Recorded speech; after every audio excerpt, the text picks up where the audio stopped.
आइए प्रारंभ करते हैं। आज बड़ा पावन दिन है। आप बैकड्रॉप में मेरे आजू बाजू में जो बैठे हैं उसे देखकर आप समझ ही गए होंगे।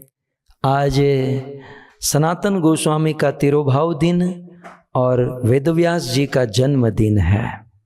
भक्तों, आज व्यास पूर्णिमा है, आज गुरु पूर्णिमा है, आषाढ़ शुक्ल और पूर्णिमा की तिथि है। तो कारण के અમે તો શું કહીએ, અમે તો વેદવ્યાસજીનો રોટલો ખાધો છે। અમે તો 20 વર્ષથી જે ગાઈએ છીએ, અમે જે બોલીએ છીએ એ વેદવ્યાસજીનું ઉચ્ચિષ્ટ। केवल मैं ही नहीं, इस संसार में जितने भी वक्ता है, जितने भी लोग हैं, आखिर अंततः अल्टीमेटली वेदव्यास मुनि का उच्चिष्ट ही तो बोल रहे हैं।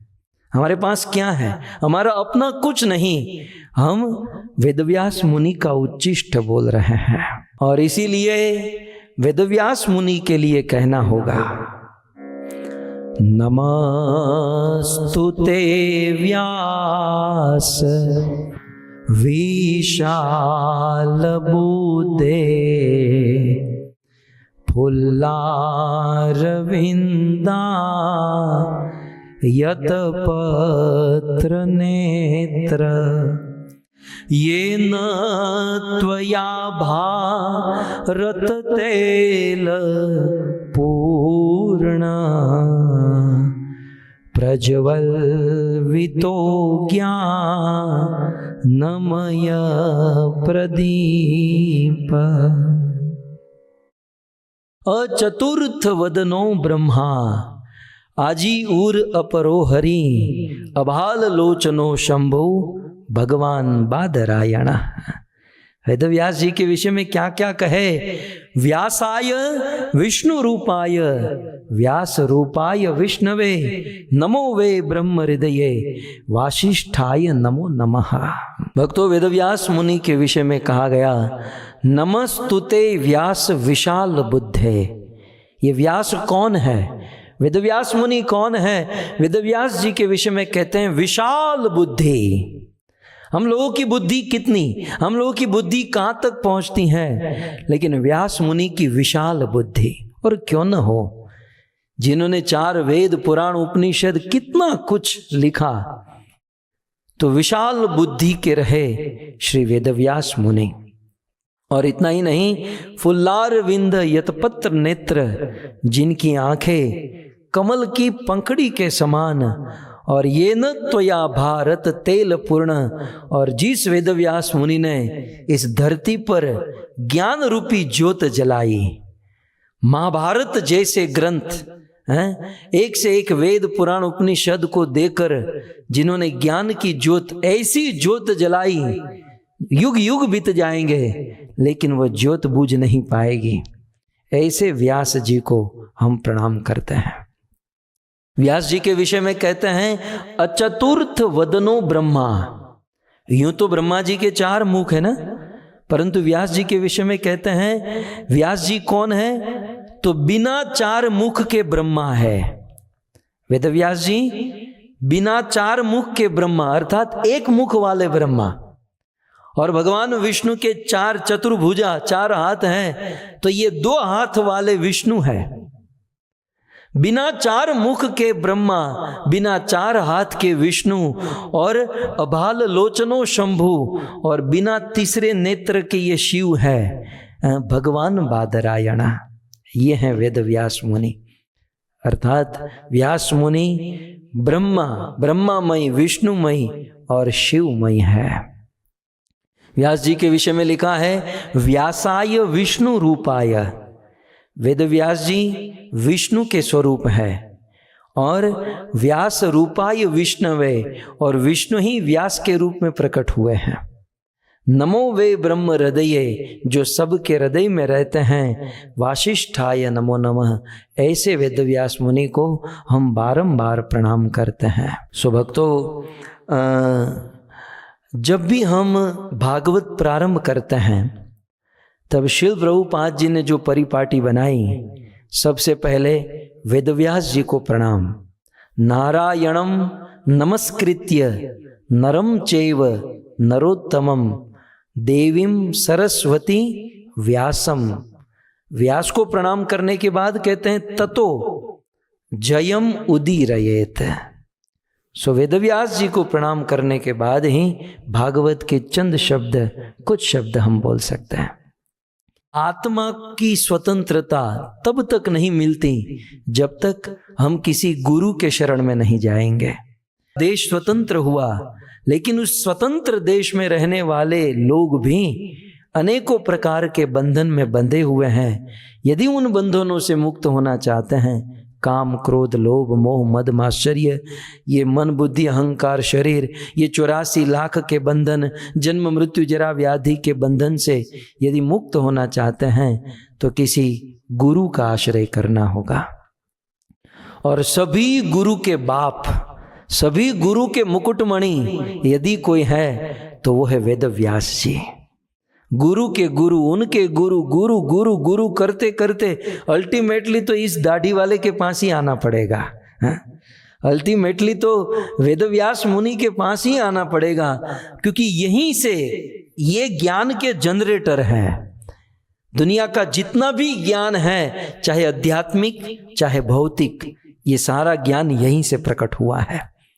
और इसीलिए आज व्यास पूर्णिमा, आज गुरु पूर्णिमा है। और आज के दिन संसार में, भारत में, बाहर तो पता नहीं, लेकिन भारत जैसे देश में आज के दिन हम स्कूल में पढ़ें, कॉलेज में पढ़ें, हम जिन जिन से शिक्षा ग्रहण किए हैं उनको याद करते हैं, उनको प्रणाम करते हैं, उनकी पूजा करते हैं, उनकी सेवा करते हैं।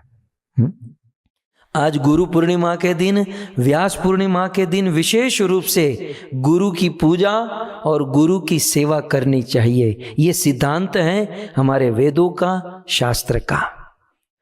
और भक्तों, आज के दिन यदि गुरु की पूजा सेवा नहीं करेंगे, वैसे गुरु के ऋण से तो हम मुक्त नहीं हो सकते, लेकिन आज एक ऐसा दिन है कि हम गुरु की सेवा पूजा करके उनको प्रसन्न करने का एक विनम्र प्रयास कर सकते हैं।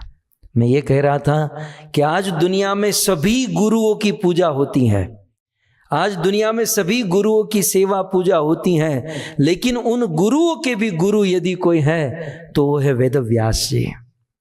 और क्योंकि आज वेदव्यास मुनि का जन्मदिन है, और इसीलिए वेदव्यास मुनि के जन्मदिन के अवसर पर संसार के जितने भी गुरु हैं वे वेदव्यास जी के प्रतिनिधित्व करते हैं।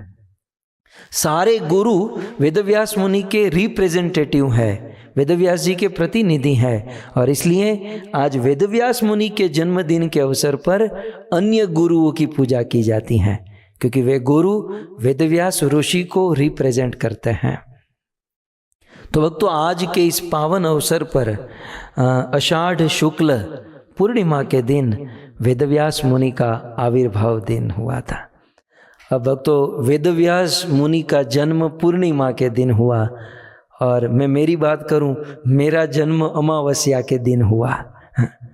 तो मेरे लिए तो यही रास्ता है कि अमावस्या की अंधेरे में, अज्ञान रूपी अंधकार में हमारा जन्म हुआ। हम वेदव्यास मुनि की शरण ग्रहण करें और जीवन में धीरे धीरे, जैसे वो चंद्रमा, प्रथमा का चंद्रमा, द्वितीया का चंद्रमा, तृतीया, चतुर्थ, पंचमी, षष्ठी, सप्तमी करते करते करते पूर्णिमा को प्राप्त होता है। आज वेदव्यास मुनि आषाढ़ शुक्ल पूर्णिमा का दिन है। बस यही प्रार्थना करते हैं कि अमावस्या में जन्म लेने वाला लाल गोविंद दास, अज्ञान रूपी अंधकार में जन्म लेने वाला वेदव्यास मुनि जैसे संतों की कृपा से पूर्णिमा को प्राप्त हो जाए, पूर्णता को प्राप्त हो जाए।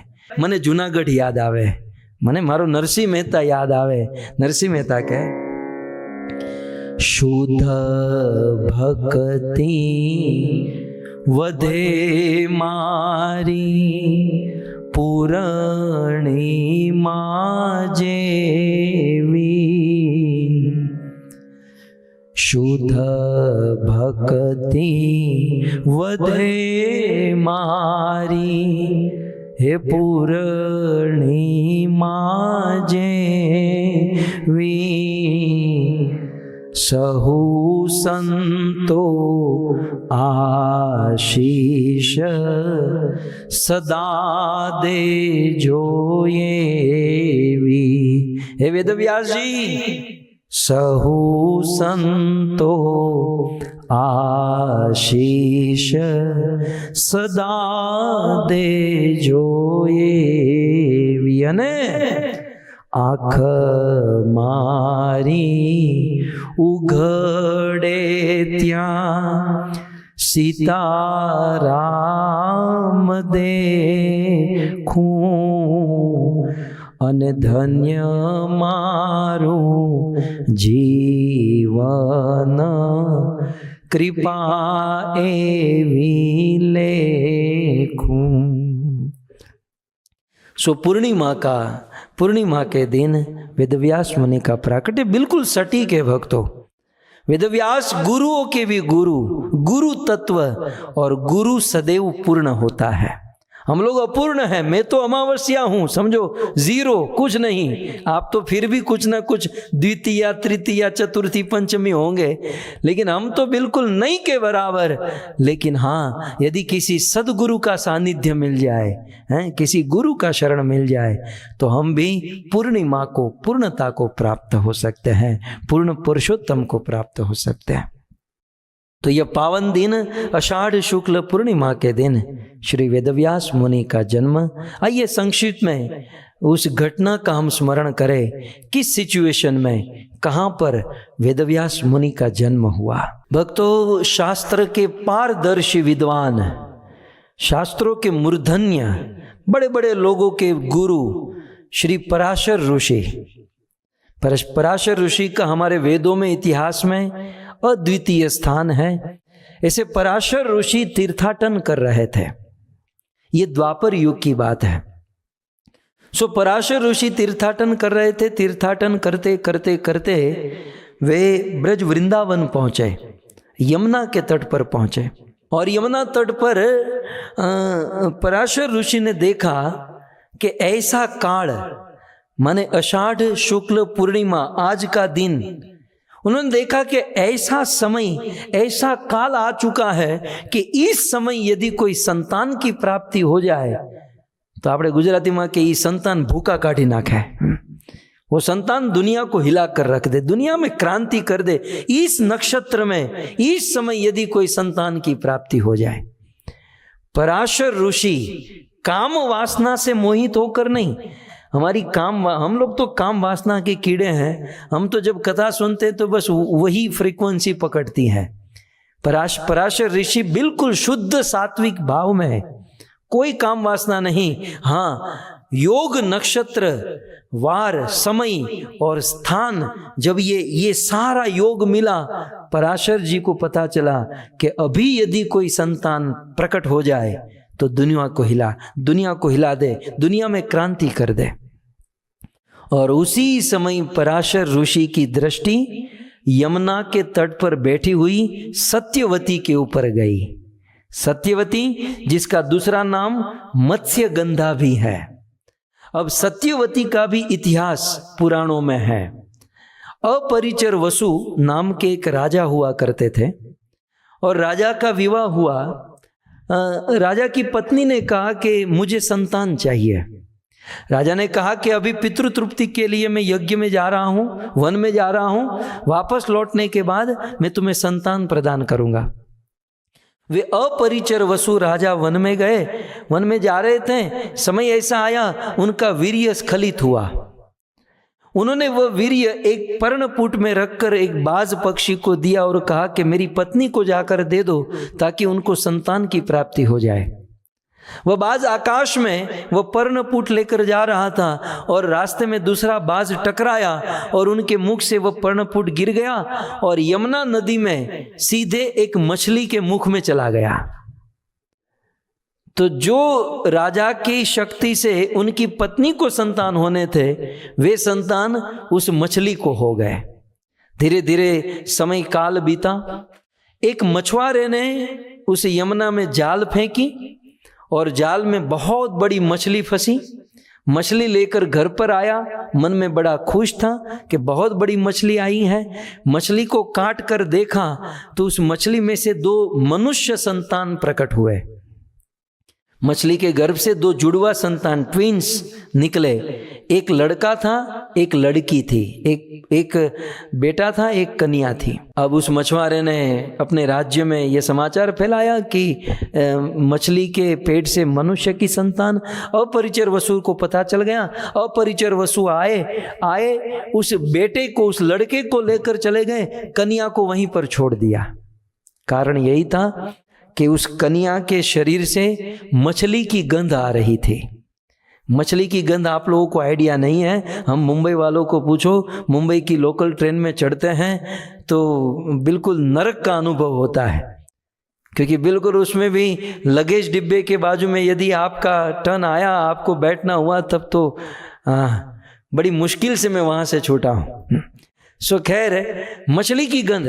तो राजा ने सोचा कि इस कन्या में से मछली की गंध आ रही है, इसे मैं अपने राज्य में ले जाऊंगा, इसे मैं अपने घर रखूंगा, मेरे घर का वातावरण बिगड़ जाएगा।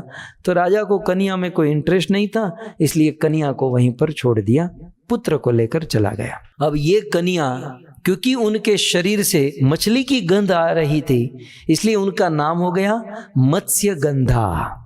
ठीक है। और इस कन्या का जब जन्म हुआ तब देवताओं ने आकाशवाणी की कि ये कन्या बहुत प्रभावशाली होगी, आगे चलकर इस कन्या के माध्यम से बहुत कुछ होने वाला है, और साथ ही साथ यह कन्या अपने जीवन में कभी झूठ नहीं बोलेगी।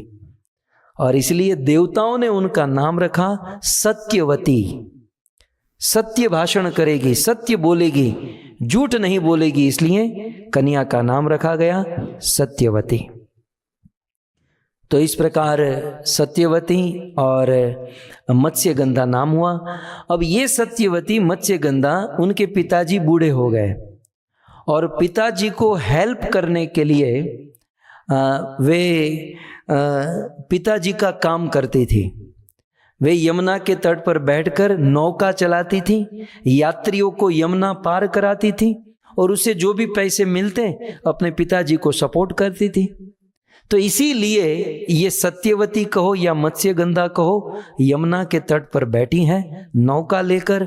और उसी समय पराशर ऋषि वहां पर पहुंचे, और पराशर ऋषि ने देखा कि योग, नक्षत्र, वार, देश, काल सब कुछ ठीक है, बस कोई संतान प्राप्त हो जाए। और भक्तों, ये संसार का नियम है, संतान प्राप्ति के लिए माँ और बाप की आवश्यकता, पुरुष और स्त्री की आवश्यकता होती है। सो पराशर ऋषि की दृष्टि मत्स्यगंधा सत्यवती के ऊपर गई और तुरंत उनको प्रस्ताव रखा। फिर से मैं आपको कहूं, काम वासना से नहीं, केवल शुद्ध भावना से उन्होंने प्रस्ताव रखा कि देवी, इस नक्षत्र में, इस समय, आषाढ़ शुक्ल पूर्णिमा को, इस समय यदि संतान की प्राप्ति हो तो वह स्वयं भगवान ही प्रकट हो सकते हैं। तो आप मुझे सपोर्ट करो, आपके माध्यम से संतान की प्राप्ति हो जाए। उस कन्या ने कहा, लेकिन आप सीधे मेरे पास आते हो और मुझे कहते हो कि संतान की प्राप्ति ये कैसे संभव है। उस सत्यवती ने कहा कि मेरी 3 शर्त है। प्रथम शर्त, मेरा कन्यात्व नष्ट नहीं होना चाहिए। सत्यवती ने कहा, मेरी दूसरी शर्त कि यहाँ पर अंधेरा हो जाना चाहिए। और सत्यवती ने कहा कि अब गंगा बह रही है तो बहती गंगा में हाथ धो ले। सत्यवती ने कहा कि तीसरी शर्त, अब मैंने आपका इतना अच्छा काम कर रही हूँ तो मेरे शरीर में जो मछली की गंध आ रही है, अब ये मछली की गंध बंद हो जाए और उसमें सुगंध आने लगे, आप ऐसा आशीर्वाद दे दीजिए। पराशर ऋषि ने 3 शर्त मंजूर कर ली। वे तो समर्थ हैं और उन्होंने मंजूर किया, और जैसे पराशर ऋषि की इच्छा थी वैसे ही हुआ। और भक्तों, आज ही का दिन था। केवल सत्यवती का सहारा लेकर कुछ ही क्षणों में, देखते ही देखते, आषाढ़ महीना शुक्ल पक्ष और आज का ही पूर्णिमा के दिन पराशर ऋषि और सत्यवती के माध्यम से एक दिव्य संतान प्रकट हुआ। और वह दिव्य संतान और कोई नहीं, वेदव्यास मुनि थे। श्री वेदव्यास मुनि की। भक्तों, जब उनका जन्म हुआ तब उनका नाम वेदव्यास नहीं था। जन्म होते ही उनका नाम था कृष्ण द्वैपायन। ध्यान से सुनिएगा, जन्म होते ही इनका नाम था कृष्ण द्वैपायन। कृष्ण का अर्थ होता है यमुना। यमुना का जल काला है, यमुना काली है, इसलिए यमुना को कृष्णा कहते हैं। और कृष्णा यमुना के द्वीप पर, यमुना के आइलैंड पर इनका जन्म हुआ, इसलिए कहते हैं कृष्ण द्वीप आयन। तो कृष्ण द्वैपायन इनका नाम हुआ। और फिर आगे चलकर इन्होंने वेदों का व्यास किया। हम सुनेंगे किस प्रकार से वेदों का विस्तार किया। सो वेदों का विस्तार व्यास करने के कारण फिर इनका नाम हो गया वेदव्यास। भक्तों, जन्म हुआ तो जन्म होते ही अब संसार के प्राकृत शिशु की तरह नहीं, ये तो स्वयं भगवान के अवतार है, भगवान के शक्त्यावेश अवतार माने गए हैं। देखते ही देखते ये बड़े हो गए। आज ही के दिन इनका जन्म हुआ और आज ही के दिन ये बड़े हो गए और बड़े होकर माता पिता को प्रणाम करते हैं। पराशर ऋषि भी कोई आसक्ति नहीं, वो अपने स्थान पर चले गए और वेदव्यास मुनि ने अपनी माँ को प्रणाम किया और निवेदन किया, माँ मुझे जगत में बहुत कार्य करने हैं और इसलिए मैं उस कार्य के लिए जा रहा हूँ, लेकिन हाँ, क्योंकि मैं आपसे प्रकट हुआ हूं, जीवन में जब कभी भी आपको मेरी आवश्यकता हो केवल मुझे याद कर लेना, मेरा स्मरण कर लीजिएगा, मैं प्रकट हो जाऊंगा। भक्तों, अब रेफरेंस के लिए बता दूं, विस्तार नहीं करना है। फिर आगे चलकर इसी सत्यवती का विवाह शांतनु राजा के साथ हुआ और राजा शांतनु के द्वारा जब इनका विवाह हुआ और फिर उस समय उनसे जो पुत्र हुए चित्रांगत और विचित्र वीर्य, और फिर उनसे कोई संतान नहीं हो रहे थे, तब वेदव्यास मुनि को बुलाया गया था। तो ये सारी बातें महाभारत और भागवतम की है। तो इस प्रकार वेदव्यास मुनि का जन्म आज के दिन हुआ।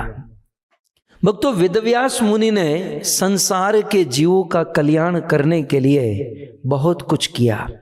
खास करके इस कलयुग में कलयुगी जीवों का उद्धार करने के लिए वेदव्यास मुनि ने बहुत परिश्रम किया। वेदव्यास मुनि ने देखा कि द्वापर युग का अंत हो रहा है। इनका जन्म हुआ द्वापर में। वेदव्यास मुनि ने देखा कि द्वापर का अंत हो रहा है और कलयुग का प्रारंभ हो रहा है। भक्तों, ये जो मैं आपको बता रहा हूं, इसका रेफरेंस दे दूं, ये चैतन्य महाप्रभु सनातन गोस्वामी को सुना रहे हैं।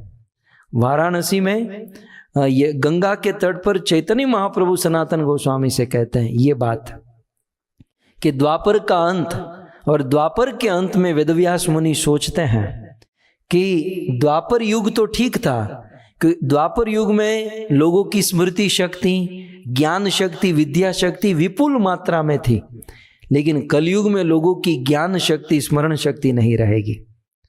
और भगवान ने संसार के मनुष्यों का उद्धार करने के लिए शास्त्रों का निर्माण किया, वेदों का निर्माण किया।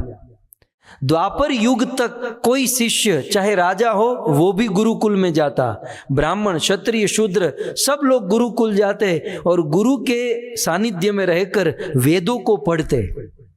और द्वापर युग में इतनी शक्ति होती थी, मेमोरी इतनी पावरफुल होती थी कि गुरु के सानिध्य में बैठकर जो भी सुनते थे वो याद रह जाता था। लेकिन कलयुग में ऐसा नहीं है। कलयुग में सब कुछ लैपटॉप में रखना पड़ता है, मोबाइल में रखना पड़ता है। अपनी पत्नी का नंबर भी याद नहीं रहता, उसे भी मोबाइल से निकाल कर देखना होता है।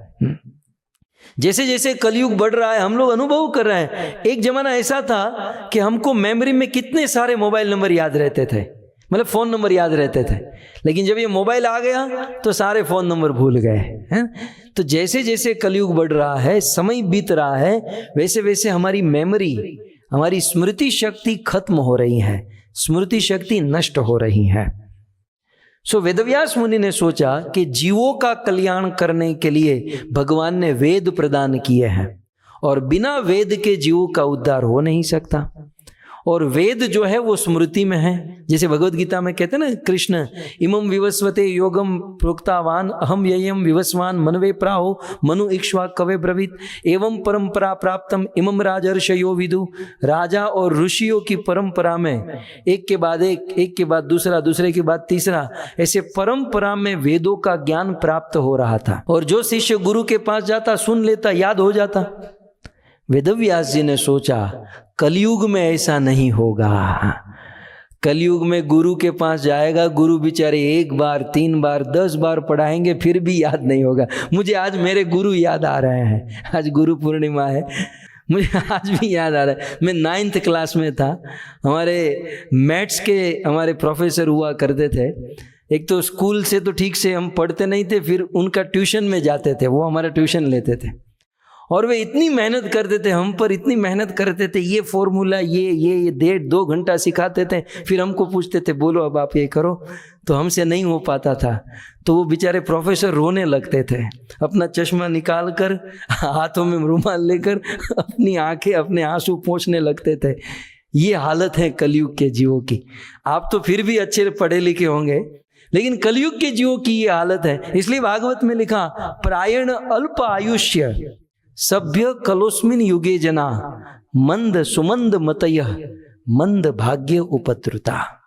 एक तो आयुष्य कम है, एक तो बुद्धि नहीं है, स्मृति शक्ति नहीं है। इसलिए वेदव्यास मुनि ने सोचा कि स्मृति शक्ति नहीं है, इसलिए ये जो वेद है उस वेदों को मैं लिख दूंगा, लिपिबद्ध कर दूंगा, एक किताब में डाल दूंगा, तो कलयुग के लोग एटलीस्ट उसे पढ़ तो सकते हैं और पढ़कर अपना जीवन सुधार सकते हैं, संवार सकते हैं।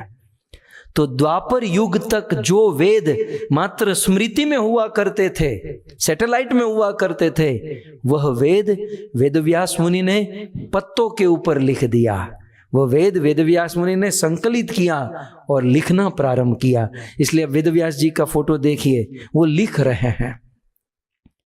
और इसलिए इस बात को चैतन्य महाप्रभु सनातन गोस्वामी को कहते हैं, किस प्रकार से कहते हैं, माया मुग्ध जीवे नाही स्वत स्मृति ज्ञान। माया मुग्ध जीवे नाही स्वत स्मृति ज्ञान। माया मुग्ध जीवे नाही स्वत स्मृति ज्ञान। जीवेर कृपाये केल जीवेर कृपाये केल कृष्ण वेद पुराण।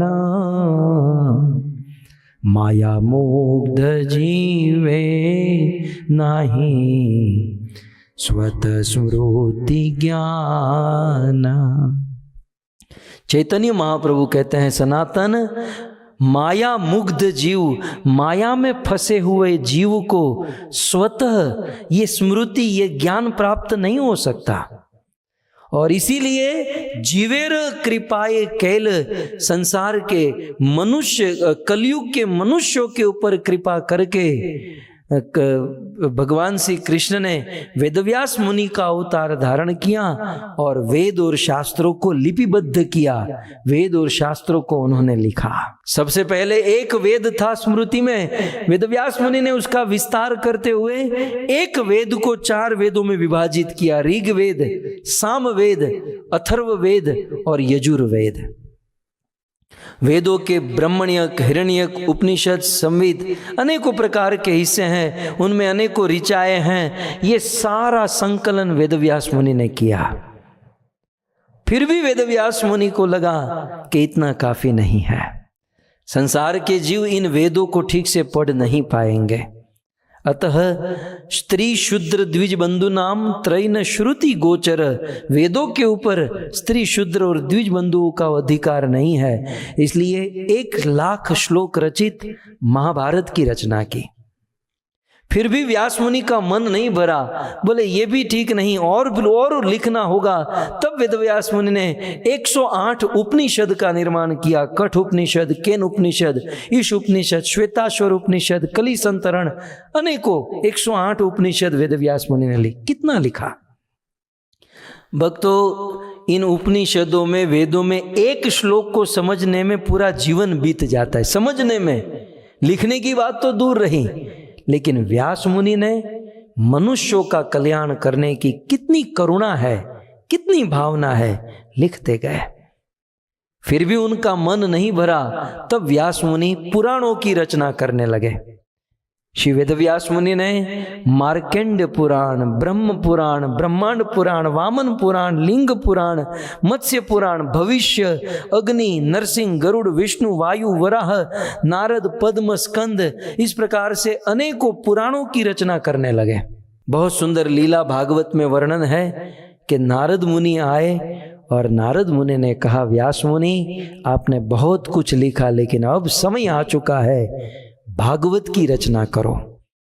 क्योंकि जब तक आप भागवत नहीं लिखोगे तो आपको संतुष्टि, शांति नहीं मिलेगी, और कलयुग के जीव भी संतुष्ट और शांति को प्राप्त नहीं हो सकते। आप भगवान श्री कृष्ण की शुद्ध विशुद्ध लीला रचित भागवत रचना कीजिए। नारद जी चले गए और वेदव्यास मुनि उस समय बद्रिकाश्रम में रहते थे।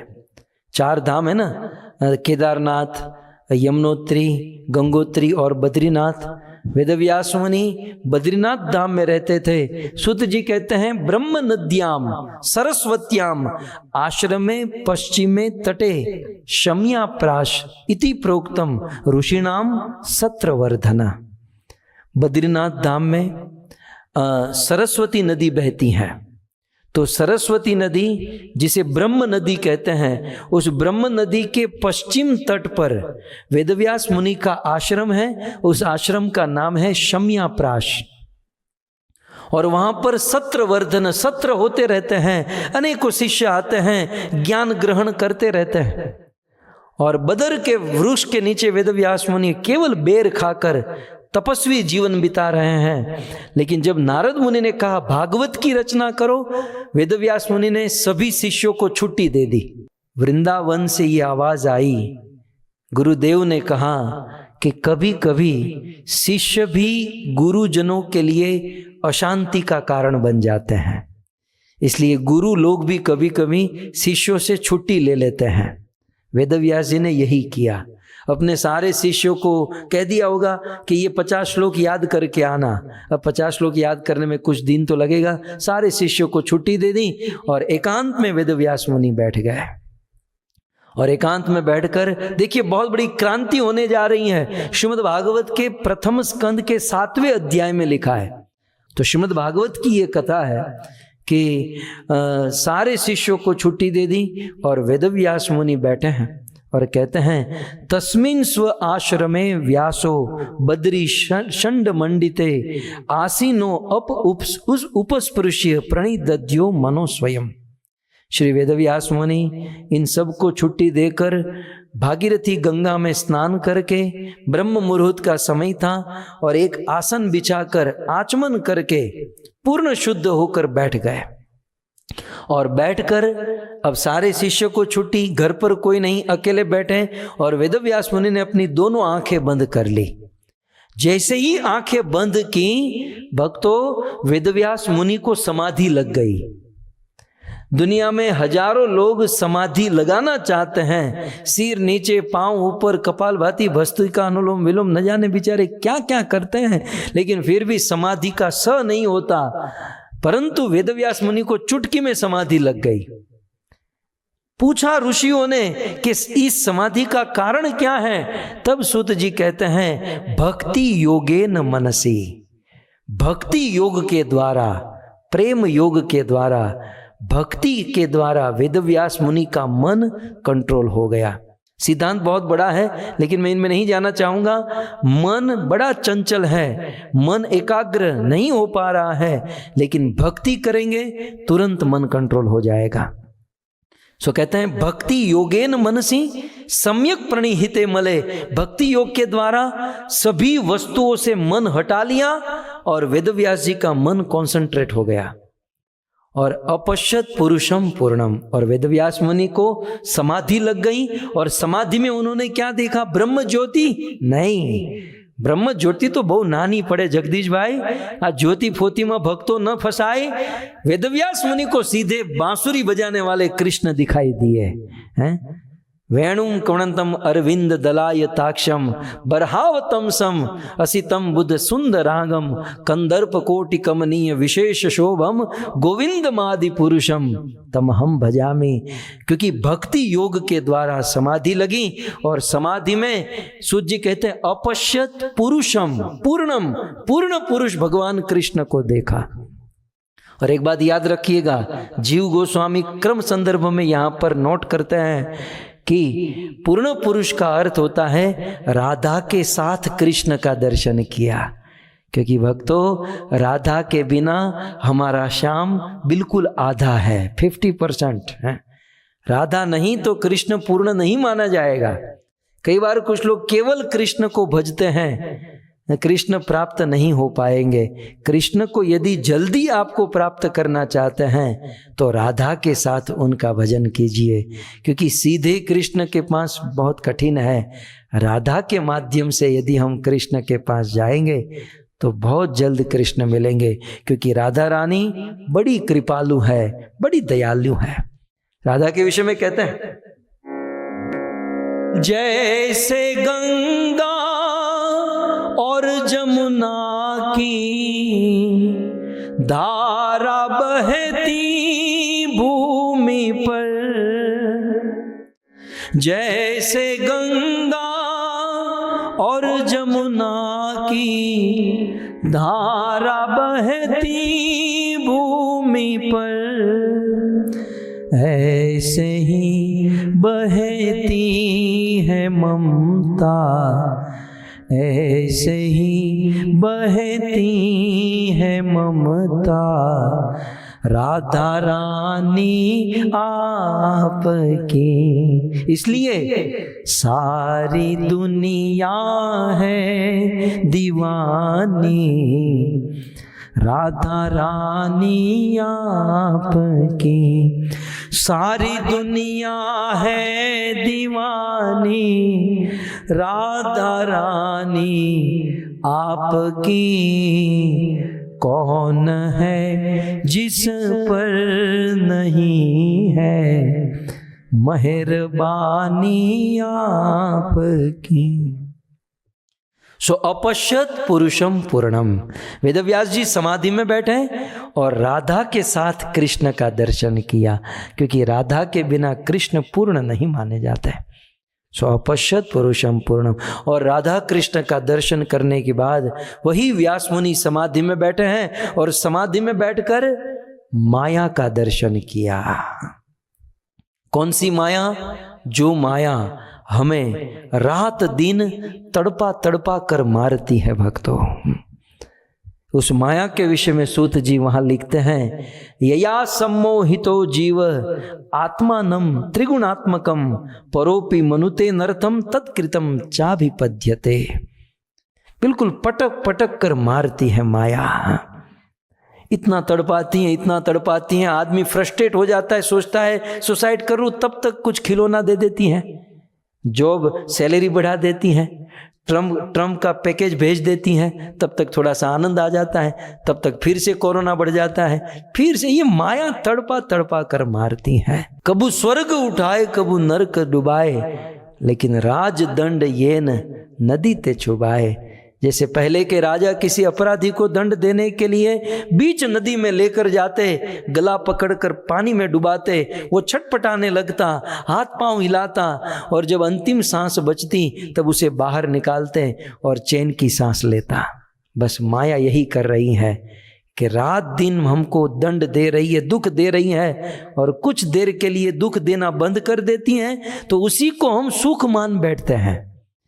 भक्तों, हम और आप जिसको सुख मान रहे हैं वो सुख नहीं है, वो निरंतर कोई डंडा मार रहा है, आप इमेजिन करो, कोई निरंतर डंडे से पीट रहा है और 2 मिनट रुक जाए तो हमें लगता है हाँ हाँ बहुत अच्छा लगा। यही तो हो रहा है, रात दिन माया पीट रही है और कुछ समय के लिए छोड़ देती तो हमको लगता है बड़ा सुख है, बड़ा आनंद है। वो आनंद नहीं है। हम जिसे सुख समझते हैं शास्त्रीय भाषा में उसे दुख निवृत्ति की अवस्था कहते हैं। ये दुख निवृत्ति की अवस्था, ये सुख नहीं है। वेदव्यास मुनि ने देखा कि किस प्रकार से माया जीव को तड़पा तड़पा कर, और भविष्य देख लिया, आज का दिन वेदव्यास मुनि ने देख लिया। मुझे लगता है कोरोना को भी देख लिया होगा कि कोरोना आने वाला है। ये तो भगवान है, पूरा भविष्य भांक लिया। और वेदव्यास मुनि बड़े दुखी हुए, संत हैं, साधु हैं, दुखी हुए कि जीवों का कल्याण तो करना होगा।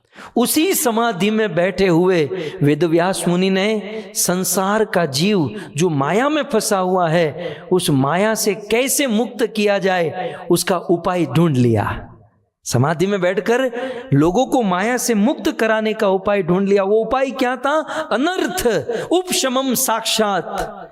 इस माया रूपी अनर्थ से यदि मुक्त करना है जीवों को, अनर्थ उपशमम साक्षात, तो एक ही उपाय है। उपाय क्या है?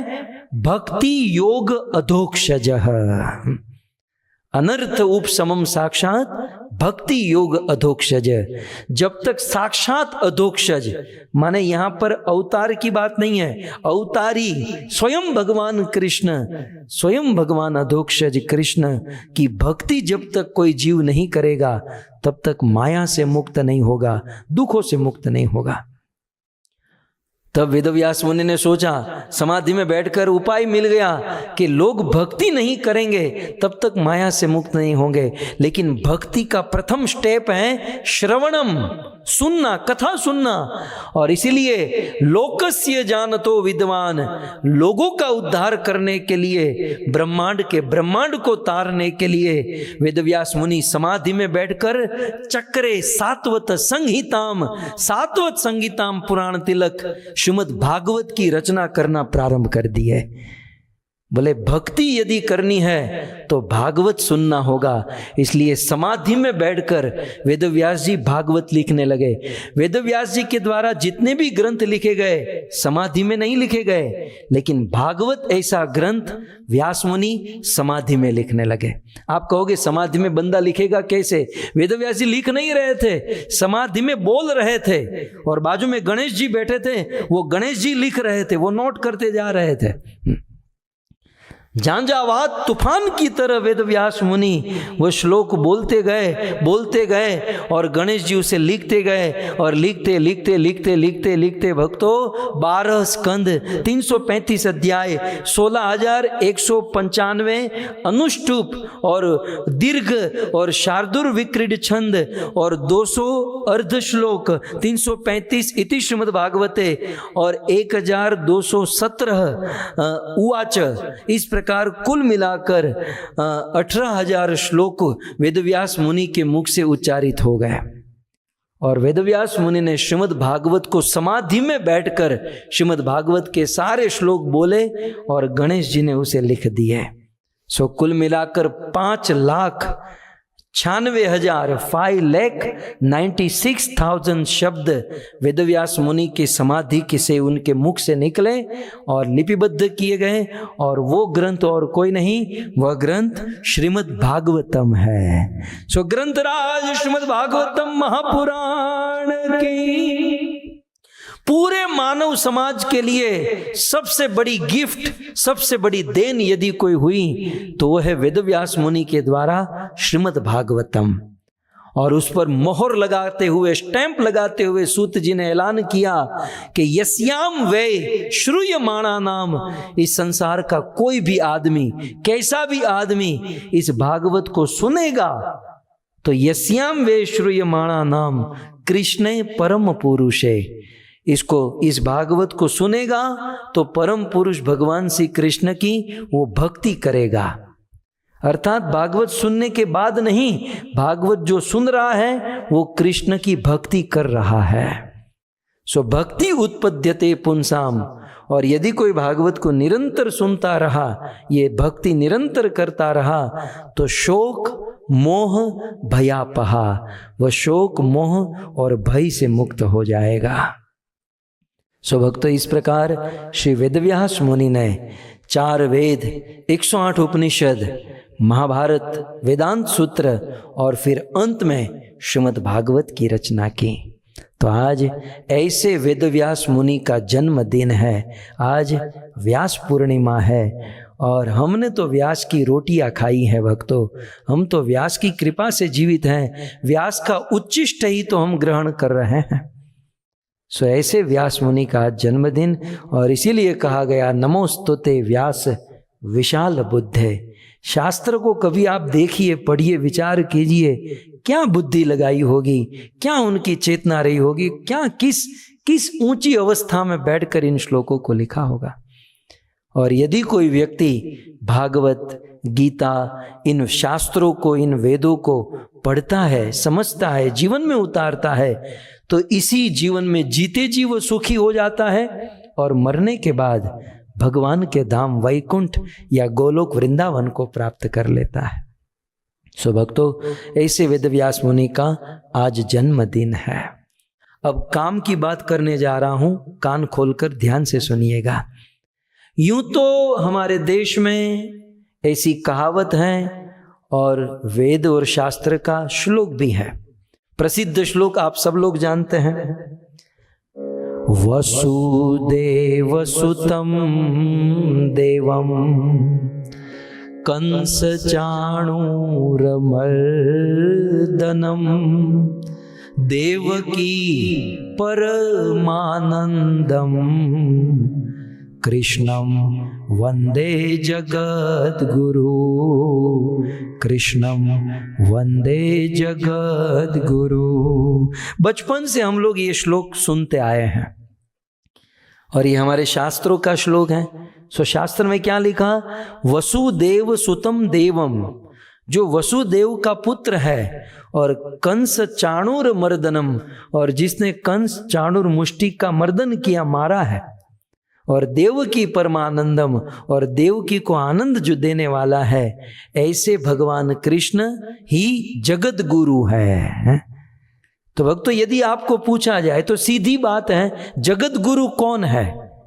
आज तो भक्तों किसी को भी जगत गुरु, फलाने बाबा जगत गुरु, फलाने बापू जगत गुरु, ये नहीं चलेगा, प्रमाणित करना होगा। और शास्त्र प्रमाण है कि जगत गुरु एकमात्र भगवान कृष्ण है ना। प्रमाण वसुदेव सुतम देवम कंस चाणूरमर्दनम देवकी परमानंदम कृष्णम वंदे जगत गुरु। सो कृष्ण ही जगत गुरु है। तो सबसे पहले हम सब के, पूरी दुनिया के, पूरे जगत के गुरु कौन है? भगवान कृष्ण। लेकिन भगवान श्री कृष्ण इसलिए गुरु है क्योंकि सारे वेद शास्त्र, सारा ज्ञान भगवान कृष्ण से प्रकट हुआ। मत स्मृति ज्ञानम अपोहनम च, तो कृष्ण ने ही ज्ञान दिया, इसलिए कृष्ण जगत के गुरु है। लेकिन कृष्ण ने जो ज्ञान दिया वो स्मृति में था। उस स्मृति के ज्ञान को लिपिबद्ध किया किसने? वेदव्यास मुनि ने। इसलिए कृष्ण के बाद कृष्ण के प्रतिनिधि, नेक्स्ट टू कृष्ण, यदि हम सब के गुरु, पूरी दुनिया के गुरु कोई है तो वो है वेदव्यास। ठीक है, कृष्ण ने जो ज्ञान दिया वो स्मृति में था, उस ज्ञान को उन्होंने एज इट इज यथारूप लिखा। इसलिए कृष्ण के बाद यदि हमको गुरु बनाना हो, जगदीश भाई ने गुरु बनाना बाकी है ना, जगदीश भाई तुम्हारा काम नु आयु है तो बिल्कुल आपड़ा काम नो माल है। तो हम पूरी दुनिया के गुरु है कृष्ण। कृष्ण के बाद हमारे गुरु कौन हुए? वेदव्यास, क्योंकि वेदव्यास जी ने सारे शास्त्र वेदों को लिखे। उस वेद शास्त्र से ही हमारा कल्याण होने वाला है, तो वेदव्यास जी ने दिए। लेकिन अभी भी परेशानी है। वेदव्यास मुनि ने जितने भी ग्रंथ, जितने भी शास्त्र लिखे, वो सारे शास्त्र संस्कृत भाषा में है। और हम लोग संस्कृत में पैदल है, मतलब ढ है, हमको संस्कृत इतनी आती नहीं है। और संस्कृत वेदव्यास मुनि के शास्त्र को पढ़ने के लिए मात्र कोरे संस्कृत की आवश्यकता नहीं, साथ ही साथ भक्ति और कृपा की भी आवश्यकता होती है। सो वेदव्यास मुनि के द्वारा दिए गए ग्रंथों को पढ़ने के लिए हम लोग समर्थ नहीं है, कैपेबल नहीं है, इसलिए और हमें एक गुरु बनाने होंगे। और वह गुरु, पहले तो कृष्ण सबके गुरु हैं, कृष्ण के बाद वेदव्यास जी सबके गुरु हैं, लेकिन वेदव्यास के ग्रंथों को हम ठीक से समझ नहीं पाते हैं, इसलिए वेदव्यास के बाद हमारे गुरु कौन हो सकते हैं? वेदव्यास जी ने जो ग्रंथ लिखे हैं उसे शास्त्र कहते हैं। एक बात याद रखिए, वेदव्यास जी ने जो लिखा वही शास्त्र है। मेरे आपके जैसे कोई लोग किताब लिख दे तो उसे शास्त्र नहीं कह सकते, उसे बुक कह सकते हैं, पुस्तिका कह सकते हैं, अपने चौपड़ी कह सकिए, लेकिन शास्त्र नहीं कह सकते। शास्त्र केवल वेदव्यास जी के द्वारा लिखे गए हैं। सो वेदव्यास जी के द्वारा लिखे गए शास्त्रों को तीन चीज होनी चाहिए। पहले, वेदव्यास जी के शास्त्रों को जो समझता है, दूसरा, वेदव्यास के शास्त्रों को जो अपने जीवन में अप्लाई करता है, आचरण करता है, और तीसरा, वेदव्यास मुनि के द्वारा दिए गए शास्त्र को एज इट इज, यथारूप, जैसे वेदव्यास जी कहना चाहते हैं वैसा संसार के लोगों को सरल भाषा में समझाता है, वो है वेदव्यास के बाद हमारा गुरु। समझ रहे हैं? कृष्णम वंदे जगत गुरु, सबके गुरु कृष्ण, कृष्ण के बाद गुरु हुए वेदव्यास, और वेदव्यास के बाद गुरु वो है जो वेदव्यास के शास्त्रों को समझता है, जीवन में उतारता है और उनको एज इट इज हमारे बीच में प्रस्तुत करता है। और मैं प्रमाण के साथ कहता हूं कि वेदव्यास के शास्त्रों को समझना होगा, इसलिए कहते हैं किबा विप्र किबा न्यासी केने शूद्र नहीं, यही कृष्ण तत्ववेता से ही गुरु है। गुरु वही हो सकता है जो इन शास्त्रों को तत्व से समझता है, तो समझना होगा। और दूसरा, इस शास्त्र को जीवन में उतारना होगा, क्योंकि भक्तों वायु पुराण में लिखा है, ये वायु पुराण का श्लोक है कि आची नोति यह शास्त्रार्थ आचार्य स्थापयत्वयि स्वयं आचरते यस्मात् आचार्य तेन कीर्तितः। वेदव्यास के शास्त्रों को समझकर जीवन में आचरण करता है वही आचार्य हो सकते हैं, वही गुरु हो सकते हैं। संसार में क्या होता है, वेदव्यास के शास्त्र को पढ़ तो लेते हैं लेकिन आचरण नहीं करते, केवल समाज में बोलते हैं और अपनी जेब भरते हैं, अपना बैंक बैलेंस भरते हैं, तो वह गुरु नहीं, वह तो बिजनेसमैन है, उनको उनकी तरह से देखना चाहिए। लेकिन गुरु वो है जो निस्वार्थ भाव से, करुणा भरे हृदय से जगत का कल्याण करने हेतु शास्त्र पढ़े, समझे, उनको जीवन में उतारे और उनका प्रचार करे। आपने आचरी भक्ति सिखा मुसाबारे। तो ये हैं वेदव्यास के बाद हमारे गुरु। और ऐसे गुरु यदि मिल जाए तो भक्तों, आज के दिन उनका चरण छूना मत भूलिएगा। आज के दिन ऐसे गुरु की पूजा करना मत भूलिएगा, क्योंकि वही गुरु वेदव्यास जी के प्रतिनिधि है। और जो वेदव्यास जी का प्रतिनिधित्व करता है, शास्त्र को एज इट इज हमें समझाता है, वही हमारे गुरु हैं। और ऐसे गुरु के विषय में कहा गया है कि ध्यान मूल गुरु मूर्ति। मैं 5 साल का था, मुझे पता नहीं ये कौन से शास्त्र का श्लोक है, लेकिन बचपन से ही ये संस्कार मुझे मिले हैं कि ऐसे सदगुरु यदि मिल जाए तो ऐसे सदगुरु ही ध्यान मूल गुरु मूर्ति, पूजा मूल गुरु पदम, मंत्र मूल गुरुर वाक्य और मोक्ष मूल गुरु कृपा। मोक्ष का मूल, मोक्ष की जड़ गुरुदेव है, गुरुदेव की कृपा है। कबीरदास जी ने बहुत सुंदर कहा। कबीरदास जी कहते हैं, यह तन विष की बेलरी, गुरु अमृत की खान। कबीरदास जी कहते हैं कि ये तन जो है विष की बेलरी, ये तन विष से भरा हुआ घड़ा है। हमारे शरीर में, हमारे जीवन में क्या है? अनेकों प्रकार के दोष। तो यह तन विष की बेलरी, लेकिन गुरु अमृत की खान। गुरु तो अमृत का खजाना है। कबीरदास जी, यह तन विष की बेलरी, गुरु अमृत की खान, शीश दिए सदगुरु मिले तो हूं सस्ता जान। कबीरदास जी कहते हैं अपना शीर काट कर अपना मस्तक चढ़ाकर भी सदगुरु मिल जाए फिर भी समझो कि सस्ते में मिल गए हैं, बहुत सस्ते में मिल गए हैं गुरु। अपना मस्तक देकर भी सदगुरु मिले तो बहुत कम कीमत चुकाकर हमको मिले हैं, क्योंकि सदगुरु सबको नहीं मिलते भक्तों, सच्चे गुरु सबको नहीं मिलते। क्योंकि आजकल गुरुओं का मार्केट है, आजकल तो मल्टीपर्पस गुरु, कोने कोने में गुरु, सबको गुरु। शिष्य किसी को नहीं बनना है, गुरु सबको बनना है। लेकिन सदगुरु मिलना ये बहुत बहुत बड़े भाग्य की बात है। और इसीलिए श्वेताश्वर उपनिषद में लिखा है कि यस्य देवे परा भक्ति यथा देवे तथा गुरु। जितनी भक्ति हम भगवान में रखते हैं उतना ही प्रेम, समर्पण और भक्ति गुरु में रखेंगे, तब जाकर हमारे हृदय में गुरु की कृपा से ज्ञान प्रकट होगा। ये पढ़ने लिखने की आंखें फोड़ने की जरूरत नहीं है। गुरु की समर्पण सेवा करो, तो गुरु की कृपा प्राप्त हो जाए तो दिव्य ज्ञान हृदय प्रकाशित, वह दिव्य ज्ञान गुरु की कृपा से हमारे हृदय में प्रकट हो जाएगा। गुरुदेव आपकी सेवा करने का फल क्या है? आज गुरु पूर्णिमा है, गुरु पूनम है, व्यास पूर्णिमा, तो गुरु की महिमा बताते हुए गुरु की सेवा करने का फल क्या है? सत्यव्रत जी कहते हैं यत सेवया अग्निरिव रुद्र रोदनम पुमान विहज्जान्य मलमात्मनस्तम। जैसे अग्नि सोने के मल को दूर करती है, अग्नि सोने को आकार देकर घड़ देती है, सुंदर नेकलेस आभूषण बना देती है, और अग्नि सोने को चमका देती है। वैसे यत सेवया गुरु की सेवा अपने शिष्य के मल को अर्थात शिष्य के दोष को दूर कर देती है।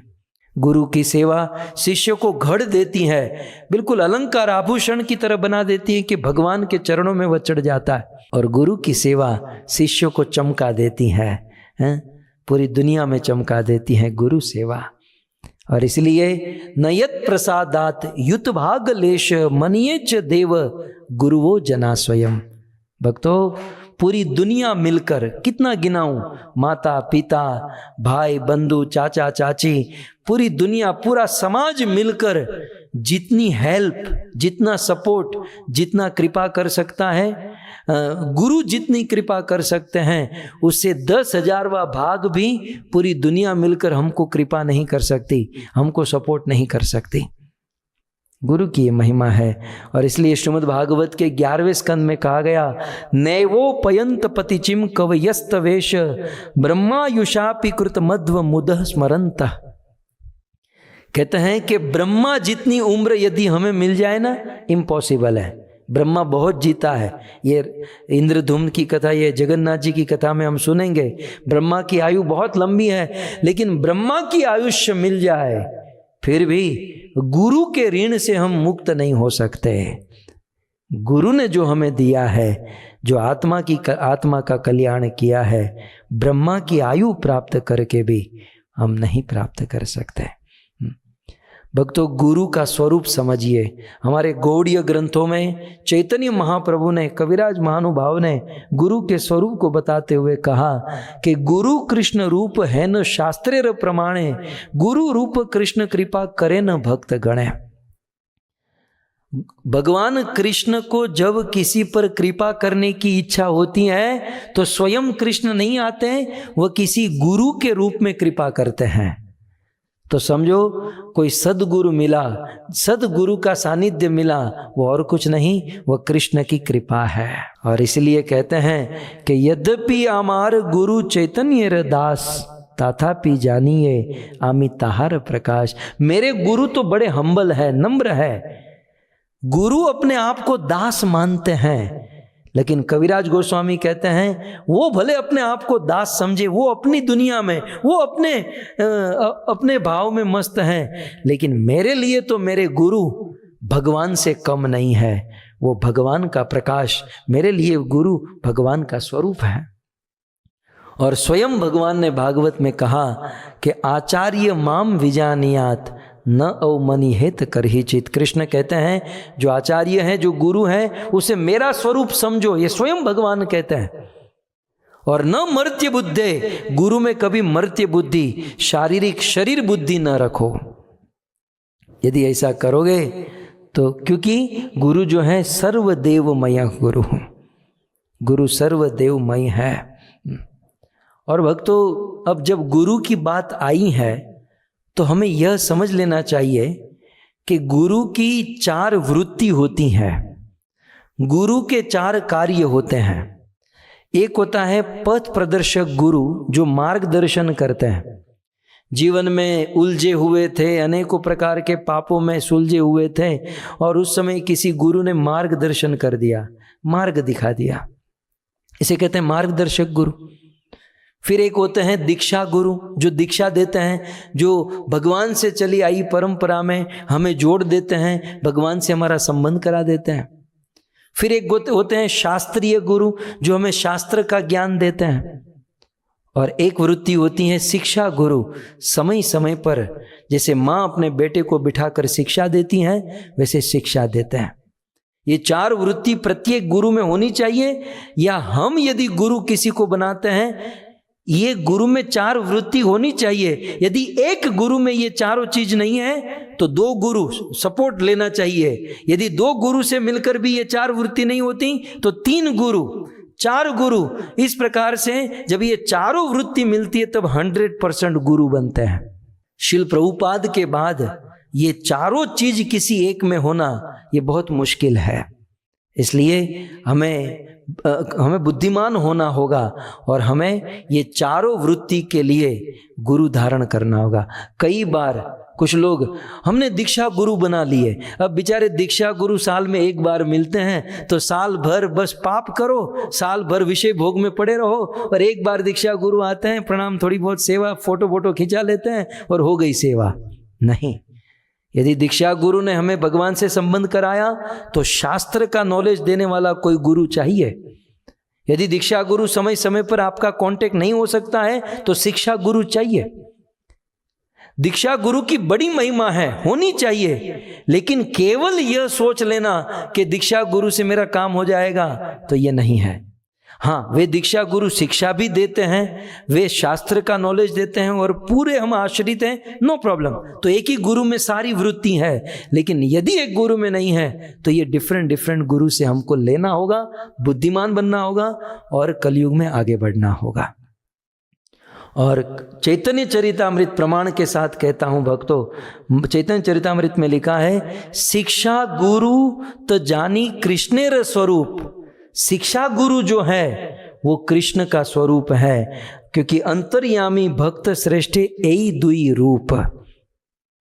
तो शिक्षा गुरु की बड़ी महिमा है, जो एक माँ की तरह बाजू में बिठाकर समय समय पर शिक्षा देता है। होता क्या है ना, छोटे छोटे बच्चे क्योंकि माँ साथ में होती है तो माँ की वैल्यू नहीं करते हैं, और साल में 1-2 बार जो मिलते हैं उसकी बड़ी वैल्यू करते हैं।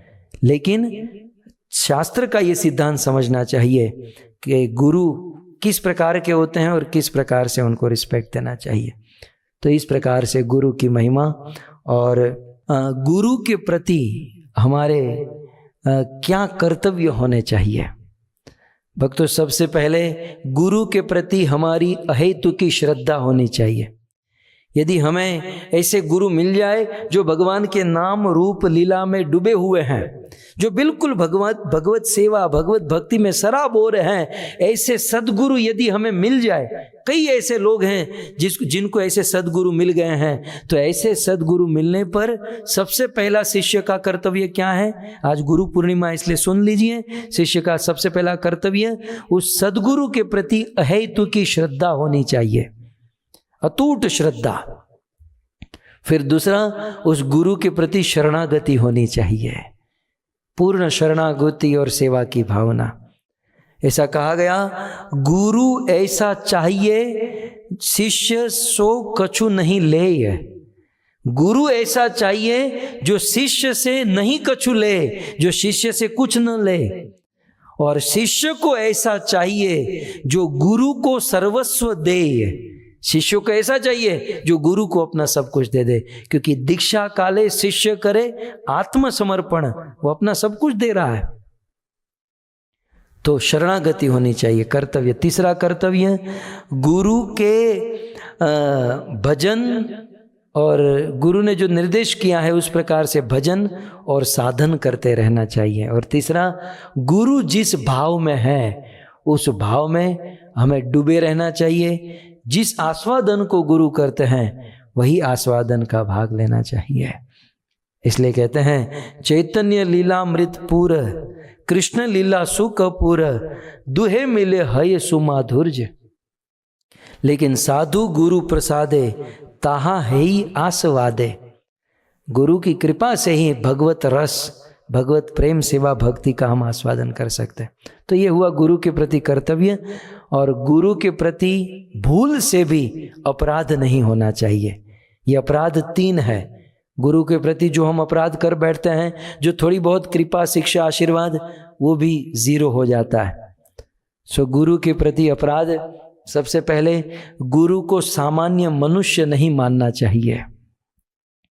गुरु को हमारे जैसा सामान्य मनुष्य नहीं, हमारा क्या है ना, गुरु से बहुत दूर रहते हैं तो उनको पहचान नहीं पाते, और गुरु से बहुत निकट आ जाते हैं तो गुरु को हम अपने जैसा मान बैठते हैं।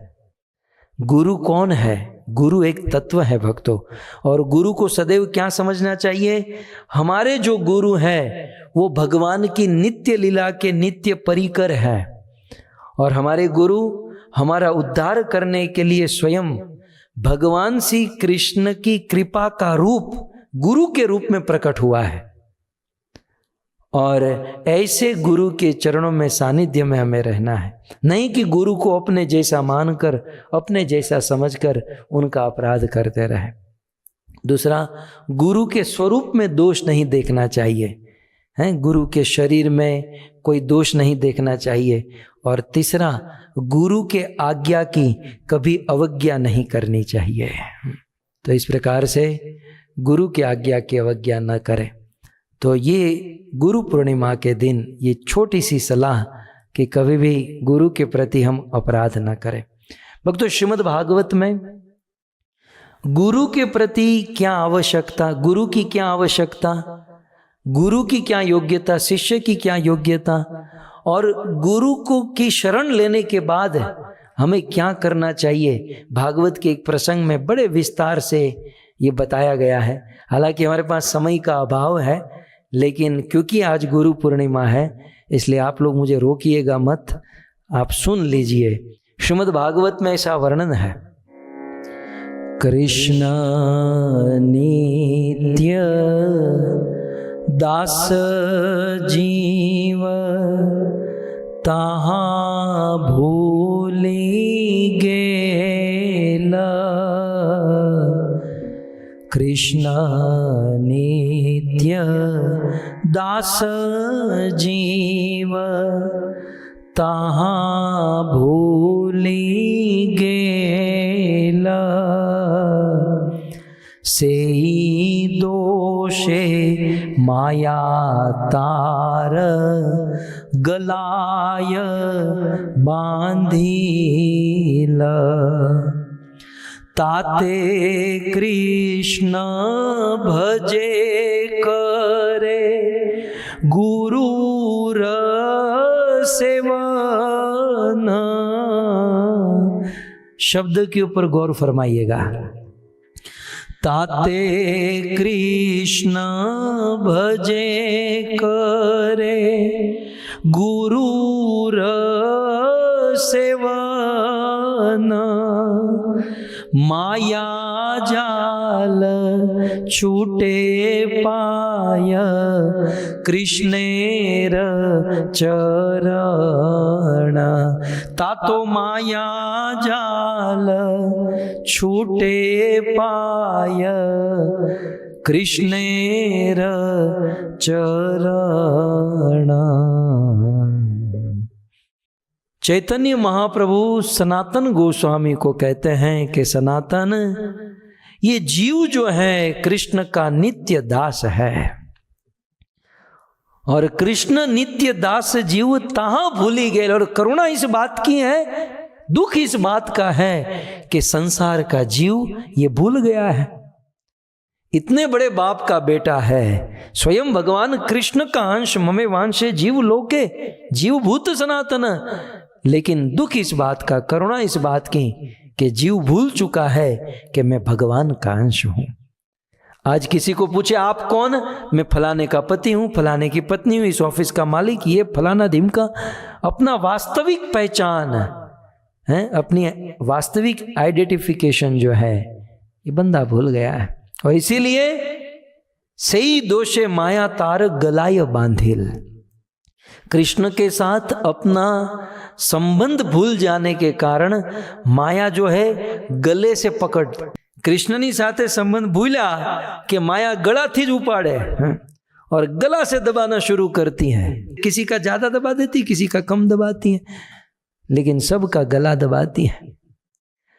परंतु अब देखिए, अब आप सब बुद्धिमान हो, इसको एक्सप्लेन करने जाएंगे समय बीत जाएगा, इस पर तो पूरी कथा हो सकती है। मैंने कुछ समय पहले गुजरात में जामनगर में केवल इस पॉइंट के ऊपर 7 दिन की कथा कही थी। मेरे माइंड में ये सारी बातें आ रही हैं। 7 दिन लगातार गुरु की महिमा, गुरु के एक एक पहलू हमने बताए थे, लेकिन वो गुजराती में थे, आप लोग शायद इसे नहीं समझ पाओगे। खैर, तो कृष्ण नित्य दास जीव तहां भूली गेल और सही दोषे माया तारे गलाय बांधिल। कृष्ण से संबंध भूलने के कारण बंदा इस संसार में फंसा है और अनेकों प्रकार के कष्ट भोगत रहा है। क्या कष्ट भोगत रहा है? अनेकों प्रकार के दुख, अनेकों प्रकार के भय, अनेकों प्रकार के पाप।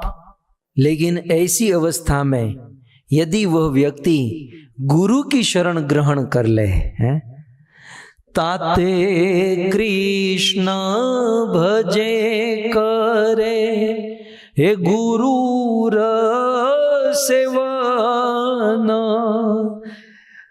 यह व्यक्ति जो रात दिन दुख, दारिद्र्य, भय, माया में फंसा हुआ है, यदि वह गुरु की शरण ग्रहण कर ले तो क्या होगा? माया जाल छूटे पाय कृष्णेर चरण।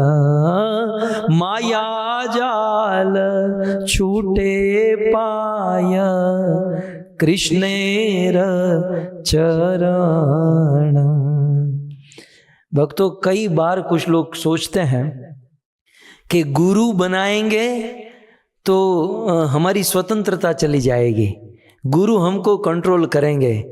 लेकिन मेरा तो यही कहना है कि एक गुरु के कंट्रोल में हो जाएंगे तो पूरी दुनिया आपके लिए स्वतंत्र हो जाएगी। एक गुरु के सानिध्य में हो जाए, आप पूरी दुनिया में राज कर सकते हैं। सो ऐसे गुरु की और तस्मात, एक मुंडक उपनिषद में बहुत सुंदर बात कही गई, परीक्षय लोकान कर्म चिरात ब्रह्मणो निर्वेद मायात नास्ति अकृत कृतेन तद विज्ञानार्थम स गुरु एवाभिगच्छेत समित पाणी श्रुतियम ब्रह्मनिष्ठम। मुंडक उपनिषद में कहते हैं कि जो व्यक्ति समझ चुका है, इस प्लेटफॉर्म पर आ चुका है कि दुनिया में जितने भी कर्म करते हैं वे सारे कर्म के फल नश्वर है। संसार में कोई भी वस्तु करो, कितना भी माथाजी करो, भागदौड़ करो, लेकिन कोई लाभ नहीं मिलने वाला है। हम जो भी प्लान करते हैं सब उल्टा हो जाता है। सुखी होने के लिए मेहनत तो 10 दुख आकर खड़े रह जाते हैं। जब बंदा इस प्लेटफॉर्म पर आ जाता है और यदि कोई मंत्र जाप करता हूं फिर भी कोई लाभ नहीं मिलता, मंत्र भी जिसका सिद्ध नहीं होता, इस प्रकार से जब सारी परेशानी होती है तब भागवत में नव योगेश्वर ने कह दिया तस्मात। जब इस प्रकार से हो तस्मात, तब गुरुम प्रपद्येत, तब गुरु की शरण ग्रहण कर लो। इस प्लेटफॉर्म पर जब जीव आ जाता है तब गुरु की शरण की आवश्यकता होती है। सो तस्मात गुरुम प्रपद्येत। और जिज्ञासु श्रेयोत्तमम, जिज्ञासु होकर गुरु की शरण में जाओ। देखो, गुरु को घर पे लाओ नहीं, गुरु के पास जाओ, क्योंकि इनमें से कई सारे लोग होंगे हमें तो गुरु बनाने हैं लेकिन गुरु हमारे पास आते नहीं है। गुरु नवरा बैठा है, गुरु बस 24 घंटा फ्री है, उनको कोई काम ही नहीं है। ये गुरु हमारे पास आते हैं तो ये गुरु की करुणा है। वो उनकी कृपा है, वो अपनी ओर से कुछ मेहनत करते हैं, लेकिन शिष्य का धर्म कर्तव्य है कि वे स्वयं समय निकालकर गुरु के पास जाए, गुरु का सानिध्य ग्रहण करे। और कैसे गुरु? शाब्दे परे च निष्णांतम ब्रह्मणि उपश्रम आश्रयम। वह गुरु शब्द ब्रह्म में निष्णांत हो। देखिए यहां पर गुरु की दो क्वालिटी बताई गई है। गुरु कैसे होने चाहिए? शाब्दे परे च निष्णांतम, शब्द ब्रह्म में निष्णांत, अर्थात वेद और शास्त्रों में एक्सपर्ट होने चाहिए, क्योंकि शिष्य की प्रॉब्लम का समाधान गुरु जो है वो शास्त्रों से ही कर सकता है। इसलिए शास्त्र में एक्सपर्ट हो, और ब्रह्मणि उपशम, और ब्रह्मणि भगवान से उनका प्रेम हो, उनको भगवान की झांकी, उनके हृदय में भगवान रम रहे हो, रोमांच कंपाश्रु तरंग भाजो, जिन गुरु के जीवन में होता हो तो समझो ये सदगुरु है, और ऐसी गुरु की शरण हमें ग्रहण कर लेनी चाहिए। और मैं देख रहा हूं यहां पर कई सारे लोगों को ऐसे गुरु की शरण मिल चुकी है, लेकिन भागवत में ये प्रश्न पूछा गया कि ऐसे गुरु की शरण मिलने के बाद क्या करना चाहिए। 50 वस्तु गिनाई गई है भक्तों, 50 आइटम्स, लेकिन दीक्षा लेने वाले कई सारे लोग देख रहा हूं उस 50 में से 5 भी नहीं पता है कि गुरु की शरण ग्रहण करने के बाद क्या करना है। कुछ लोग सोचते हैं गुरु कर लिए हो गया, बात खत्म, दी एंड। नहीं, गुरु होने के बाद तो लीला शुरू होती है, काम शुरू होता है। लेकिन आप भी 11वें स्कंद में ये पढ़ सकते हैं कि गुरु सदगुरु मिलने के बाद हमारा क्या कर्तव्य होता है। तो इस प्रकार से भक्तों, आज गुरु पूर्णिमा है, व्यास पूर्णिमा है, तो जो भी टूटी फूटी भाषा में थोड़ा बहुत गुरु के विषय में हमने बताया। गुरु के विषय में बोलने में हमें कोई तैयारी नहीं करनी पड़ती, क्योंकि लाल गोविंदास जो कुछ भी है, गुरु कृपा ही केवलम। कई बार लोग मुझे कहते हैं कि आपके जीवन में तो बहुत कुछ है, आप तो धन्य हो, आप बहुत भाग्यशाली हो। कई बार लोग ये भी कहते हैं आपने ये कर दिया, आपने ये कमाल किया, ये कमाल किया, आपने इतना कर दिया।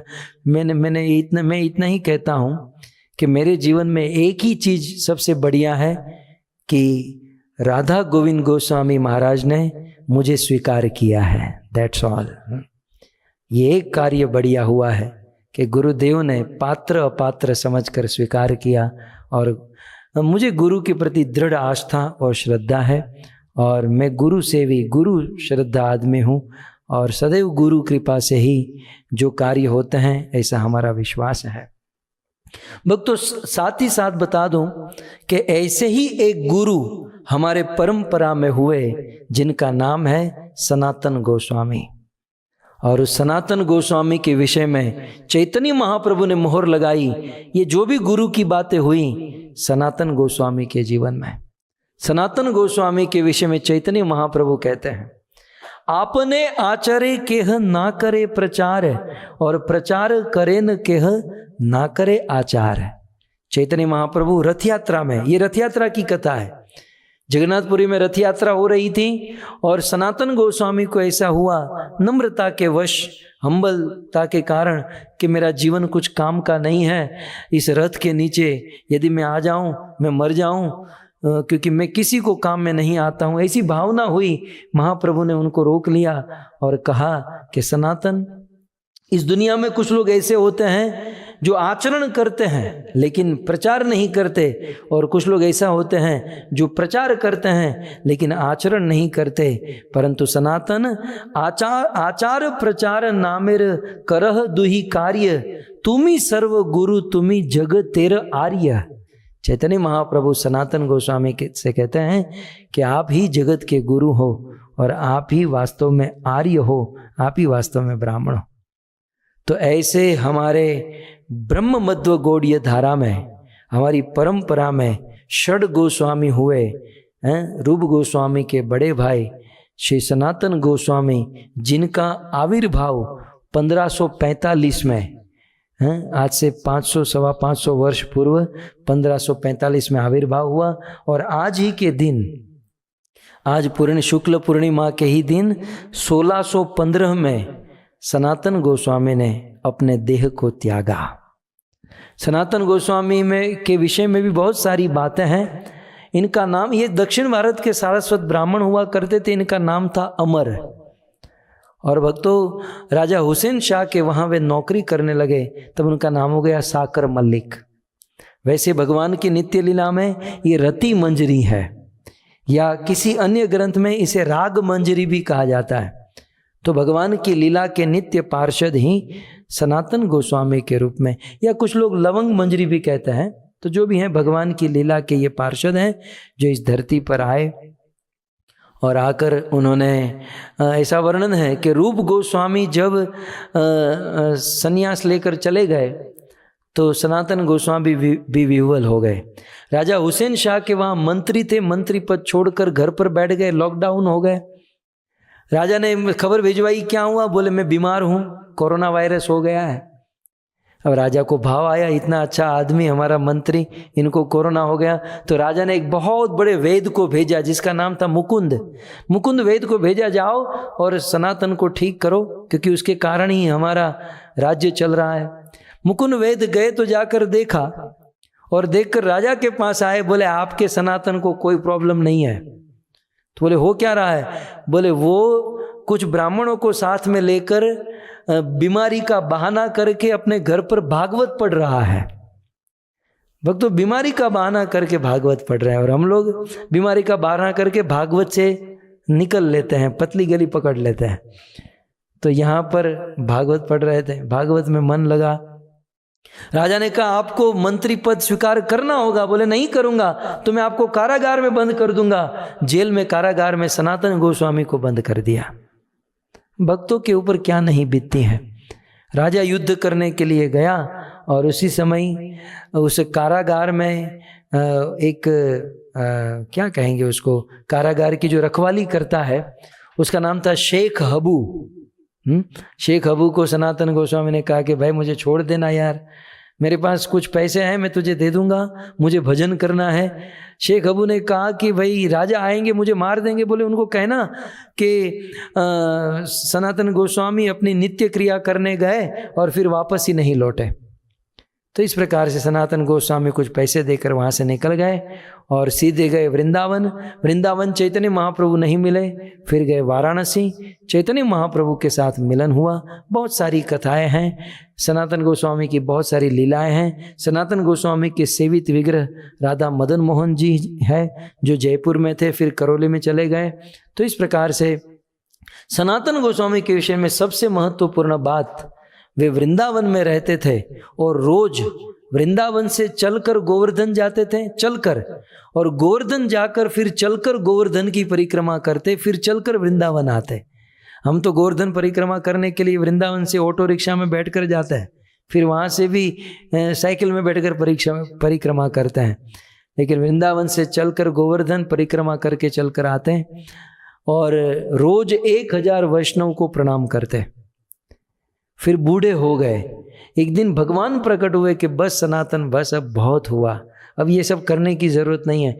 बोले जब तक प्राण है मैं इस प्रकार से सेवा करूंगा। फिर स्वयं भगवान ने सनातन गोस्वामी को गोवर्धन शिला दी।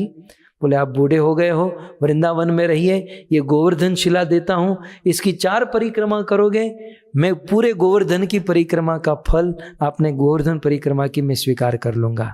तो स्वयं भगवान ने सनातन गोस्वामी को जो गोवर्धन शिला दी, वे आज भी वृंदावन में राधा दामोदर मंदिर में है। और मेरे जैसे शॉर्टकट वाले भक्त वो छोटे से गोवर्धन की शिला की 4 परिक्रमा कर लेते हैं और पूरे गोवर्धन परिक्रमा का फल प्राप्त कर लेते हैं। आप लोग ऐसा मत कीजिएगा, आप टोटल गोवर्धन की परिक्रमा कीजिएगा। तो सनातन गोस्वामी का ऐसा है।